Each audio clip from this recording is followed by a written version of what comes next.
Стук каблучков. Это Восток укажен. В одном из своих видеовыпусков я рассказывал, как очень давно, в середине 90-х прошлого века, мы с Леонидом Витштейном и Шухратом Батыралиевым ушли из областной газеты. Причина, скажем так, не нашли общего языка с главредом. Чем мы занялись после того, как оставили такую, в общем-то, довольно престижную работу? Эта история включена отдельной главкой в третью книгу моей художественно-исторической трилогии о великом полководце Чингисхане. Кое-что пришлось, конечно, изменить, сместить временные рамки, поменять имена, но канва сюжета и ход событий практически документальны. Только в книге главные герои создают одну из первых преуспевающих компьютерных фирм Центральной Азии, а на самом деле была открыта первая просветающая частная газета с экзотической шапкой «Кызылкум». Книга в свободном доступе в интернете, ее легко найти по названию «Аркан-кун. Возвращение Чингисхана. Равгази». А теперь отрывок из этой книги. Отрывок из 2 главы. Кыят, тогда совсем еще молодой парень, но уже имевший опыт службы в армии и университетский диплом, решил после развала Советского Союза в поисках романтики и заработка попытать счастье в одном из новых городков Центральной Азии. Такие полузакрытые города строились раньше в местах добычи важного стратегического сырья – золота и урана. Кыят устроился работать в частную фирму «Азия-Ком» по доставке компьютерной техники и в какой-то мере управлял ею. Во всяком случае, его должность так и называлась – директор. Правда, директор исполнительный. А генеральным директором являлся местный кадр по имени Шоди. Шоди был личностью неординарной и в чем-то даже выдающейся. Получив образование в России, он вернулся на родину и сразу смекнул, что к чему. Местные власти, будучи рьяными сторонниками технического прогресса, объявили курс на всеобщую компьютеризацию. Шоди быстренько организовал свой маленький бизнес по доставке дешевых компьютеров, воспользовавшись своими связями в РФ. По части установления различных дружеских связей Шоди был большой мастак. Несмотря на то, что в отличие от русского языка, гендиректор плохо владел своими местными родными диалектами, у него всюду были друзья. И в таможне, и в налоговой, и в городском хокемияте, управе, куда в конце каждого месяца Шоди самолично заносил конвертики с твердой валютой. Несмотря на эту неизбежную мзду, на Востоке, да на Западе тоже бизнес без взяток не построить. Прибыль по местным меркам была весьма приличной. Отладив безупречный торгово-производственный процесс, Шоди поручил контролировать его своему помощнику Кыяту, а сам со спокойной душой предавался плотским утехам. Жгучий 40-летний брюнет ходил в модных французских сандалиях, в легких черных бриджах, белоснежной, безупречно отглаженной рубашке и с неизменными солнцезащитными очками, которые гендиректор носил всегда на своем загорелом лбу. Этот персонаж, похожий на героя индийского сериала, служил лакомой приманкой не только для местных чернооких красавиц, но и белокурых девиц, не успевших или не захотевших уехать в Россию после развала СССР. Однако все их надежды были тщетны. Шоди, будучи давно и глубоко женатым, несмотря на свой вольный образ жизни, был навеки предан своей властной жене, заботливо растил 2 сыновей и маленькую дочурку. Генеральный директор Шоди, отравленный свободным духом европейской демократии, в Европе он тоже успел побывать на разных стажировках, придерживался далеко не патриотических взглядов. Сиборитствуя в узком кругу приближенных в элитном восточном ресторане, он любил пофилософствовать. Сегодня на хорошие должности у нас ставят малообразованных выходцев из глухих кишлаков. А что они сделали для обретения независимости нашей горячо любимой Родины? Да ничего. Они даже автомата, в отличие от выходцев Зеленой долины, в руках не держали. Единственное их достоинство – знание родного языка. Потому-то таких и двигают наверх. А вот таких, как я, затирают, несмотря на передовое образование, полученное в России и Европе. А когда в разгар пиршества градус откровенности повышался, Шоди начинал высказывать и вовсе крамольные мысли. «Я считаю, что распад Советского Союза принес вред нашему народу. Что дала эта хваленная свобода? Ничего не дала, только хуже стало. Хорошие товары перестали завозить, а сами их производить мы еще не научились. Все грамотные спецы уехали». Шоди вдруг осекся на полуслове. Осознав, что ляпнул лишнее, он стал пугливо озираться по сторонам и постарался обернуть все в шутку. «Самая главная беда — начали уезжать от нас белые женщины. Кого теперь мы будем любить?» «О да, Шоди, тут ты прав», — поддержали его собутыльники. «Российский женщин — это очень хорош.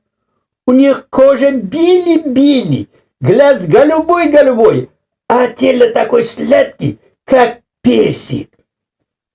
Шутка прошла. Шоди облегченно выдохнул. Кыят, как и советник по коммерческим вопросам Лев Бронштейн, человек с незаурядными вычислительными способностями, были неизменными участниками большинства подобных дружеских попоек. Если честно, то обязанности директора-контролера Кыята тоже не сильно напрягали. Колесики хорошо отлаженного дела, благодаря своевременной смазке, крутились как бы сами по себе. Весь бухучет вела дальняя родственница Шоди, которую внимательно, еще кроме Кыята, контролировал Лев Бронштейн. Груз своевременно доставлялся из РФ на склады, откуда по расписанию экспедиторы развозили его до конкретных адресатов. Лишь крупные партии компьютеров по линии госзаказа в органы образования и медицины Кыят сопровождал лично сам. Опустим окончание этой главы и перейдем к отрывку из 3-й подглавки. Фирма «Азиакомп», созданная предприимчивым умом Шоди, процветала. В течение года она захватила почти весь компьютерный рынок восточного региона бывшей республики СССР. Ее удачливый создатель решил отпраздновать маленький юбилей, годовщину образования «Азиакомп». Всего год, а какой успех! На торжества была приглашена вся местная знать. Даже Хоким, управитель области, пожаловал со своими вельможами. Шоди пожертвовал ради этого визита довольно приличную сумму. Но Хоким присутствовал недолго. Произнеся приличествующее событию и гонорару приветствия, сановитый бег быстренько удалился. Зато оставшиеся гости оторвались по полной. Шоди на угощение не поскупился. Когда важных гостей развезли личные водители на персональных автомобилях, публика попроще тоже стала закругляться. Но идти нужно было пешком, так как общественный транспорт уже не работал. Благо, утопающий в экзотической зелени городок был невелик. Хаят провожал Фаину, отстав от толпы. Фаина, молодая журналистка, не сработавшись с главредом местной газеты, недавно была принята в фирму «Азиаком» в качестве рекламного агента. Чуть подвыпившая девушка в ярко-красном коротком платье, которое обнажало при ходьбе ее красивые коленки, была по-праздничному возбуждена. По черному асфальту звонко сокали ее каблучки. «Опять стук каблучков», — подумал Хаят. Но на этот раз в его душе не было грусти и тоски, а было какое-то томное ожидание и волнительное предчувствие бесконечного блаженства. «Фаина», — тихо прошептал он, придерживая девушку за локоть. «Да, я долго тебя ждала», — еле слышно отозвалась она. Хаят не удержался и впился долгим поцелуем в ее трепещущие губы. «Подожди, я сейчас!» — сказал Хаят, с трудом оторвавшись от ее влажных губ. «Я сейчас вернусь!» «Не уходи!» — старалась удержать его Фаина, словно предчувствуя какую-то беду. «Я так долго тебя ждала!»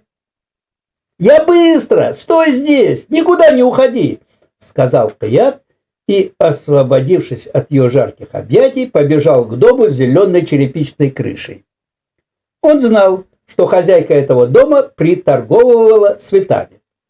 Правда, уже была ночь, и вся продажа была давно закончена. Но Хаят настойчиво постучал в закрытые железные ворота. Раздался громкий собачий лай и недовольный женский голос. «Кого там еще шайтан принес?» «Извините ради Аллаха, но мне нужны тюльпаны». Фаина говорила Хаяту, что любит именно эти цветы. «Приходи утром, полуночник!» «Извините, уважаемые, но до утра я не доживу. Утром я женюсь. Женюсь на самой прекрасной девушке на свете, и цветы мне нужны прямо сейчас!» Голос влюбленного юноши сорвался на крик. Словно обращался он не к сонной цветочнице, а прямо в космос. Ворота со скрипом отворились. Но когда Хаят с охапкой ярких красных тюльпанов вернулся на тротуар, где он оставил девушку, ее там уже не было. Опять пропустим. И чтобы было понятно, чем закончился этот, в общем-то, документальный сюжет, отрывок из следующей главки.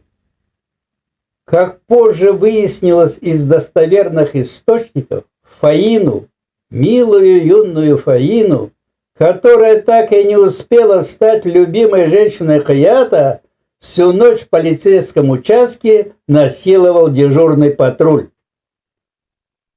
Фаина умерла, не выдержав этого чудовищного унижения и насилия. Хаят пребывал в жесточайшем отчаянии. Он рвал и метал, но ничего поделать не мог. Он не знал, как наказать преступников. Ни Шоди, ни другие его всесильные друзья, ни сам хаким провинции, которому Хаят пробился с боем, никто ему не помог. «Это Восток, Укаджон», — говорили ему все знакомые. «Здесь такие законы, и власть всегда права». А самым обидным было то, что самые близкие родственники Фаины, ее мать и брат, отказались от эксгумации срочно захороненного тела.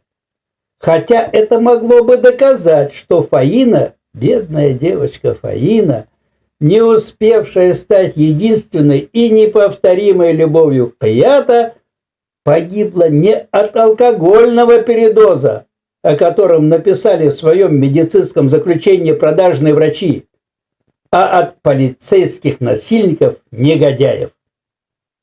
Самолет набрал высоту, облака остались далеко внизу. Прощай, Азия, здравствуй, Россия. Здравствуй, новая жизнь. Эти слова, которые Каят как заклинание твердил про себя, должны были породить новые надежды. Но в душе у рано возмужавшего паренька поселился вечный ад. Стук каблучков уже никогда не смолкал в его сердце. Это стало частью его идентичности. Неутоленная жажда мести, необъяснимые приступы ярости и гнева, с которыми Каят научился справляться лишь спустя много лет, именно в событиях, произошедших четверть века назад в жаркой Центральной Азии, кроются их глубинные причины.